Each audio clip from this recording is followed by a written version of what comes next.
राधे राधे। भारतवर्ष में कई ऐसे महान राजा हुए जिनके पराक्रम की मिसाल दी जाती है और उनके जैसा दूसरा कोई राजा नहीं हुआ। उन्हीं में से एक थे मानधाता, जिन्हें इंद्र ने पाला था। रोचक बात यह है कि मानधाता अपनी माँ के गर्भ से नहीं बल्कि अपने पिता के गर्भ से पैदा हुए थे। ये कहानी उस गर्भवती राजा की है जो भगवान राम के पूर्वज थे। भागवत पुराण के नवम स्कंद के छठे अध्याय में उनका जिक्र है। आप इन राजा के बारे में शायद ही जानते होंगे। इनका नाम था युवनाश्व, जो भगवान राम के पूर्वजों में से एक थे। भागवत पुराण के नवम स्कंद के छठे अध्याय में इक्ष्वाकु के वंश का वर्णन मिलता है। इसके साथ ही मानधाता की कहानी का भी उल्लेख किया गया है। भागवत पुराण के अनुसार राजा युवनाश्व संतानहीन थे। इस बात से दुखी होकर वो अपनी 100 पत्नियों के साथ वन में चले गए। वहां ऋषियों ने पुत्र प्राप्ति के लिए राजा युवनाश्व और उनकी पत्नियों के साथ भगवान इंद्र का यज्ञ करवाया। एक दिन राजा युवनाश्व को रात के वक्त बहुत तेज प्यास लगी। वो यज्ञशाला में गए, पर वहां उन्हें देखा कि सारे ऋषि सो रहे हैं। ऋषियों को नींद से उठाना राजा को ठीक नहीं लगा, मगर उन्हें प्यास बहुत तेज लगी थी और जब पानी मिलने का और कोई जरिया नहीं उन्हें मिला तो उन्होंने यज्ञ में रखे एक कलश से ही जल पी लिया। उन्हें नहीं पता था कि उस पानी को मंत्रों से अभिमंत्रित कर रखा गया है।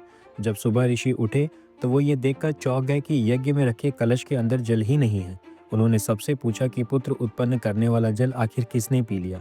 जब उन्हें मालूम चला कि भगवान की प्रेरणा से खुद राजा युवनाश्व ने उस जल को पी लिया तो उन्होंने भगवान को प्रणाम किया। इस जल को पीने की वजह से राजा युवनाश्व ने गर्भ धारण कर लिया। जब 9 महीने बाद प्रसव का वक्त आया तो युवनाश्व की दाहिनी कोख फाड़कर एक चक्रवर्ती पुत्र पैदा हुआ। वो बेहिसाब रो रहा था, जिससे ऋषि चिंतित हो गए और उन्होंने कहा कि बालक दूध के लिए रो रहा है, वो किसका दूध पिएगा। तब समस्या का निवारण करने के लिए इंद्र आगे आए। उन्होंने कहा, मेरा पिएगा। बेटा तू रो मत, ये कहकर उन्होंने बच्चे के मुंह में अपनी तर्जनी उंगली डाल दी। इस तरह बच्चे का नाम पड़ा मानधाता, जिसका मतलब होता है माँ के ना होने पर मेरे द्वारा धारण किया। ऐसा इसलिए क्योंकि उसको इंद्र ने पाला। भागवत पुराण के अनुसार मानधाता पराक्रमी और चक्रवर्ती राजा बने। उन्होंने अकेले ही पूरी धरती पर राज किया। जहाँ से सूर्य का उदय होता है और जहाँ वो अस्त होता है, वहाँ का सारा भूभाग युवनाश्व के बेटे मानधाता के ही अधीन था। वो आत्मज्ञानी थे। उन्होंने दक्षिणा वाले बड़े बड़े यज्ञ करवाए, जिनके जरिए उन्होंने प्रभु की आराधना की। वो इतने शक्तिशाली हुए कि उनसे रावण तक डरता था।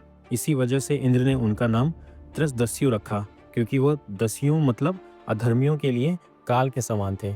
उनसे बुरे लोग बहुत डरते थे। आज का हमारा यह वीडियो आपको कैसा लगा, हमें कमेंट करके बताएं। साथ ही चैनल को सब्सक्राइब करना ना भूलें।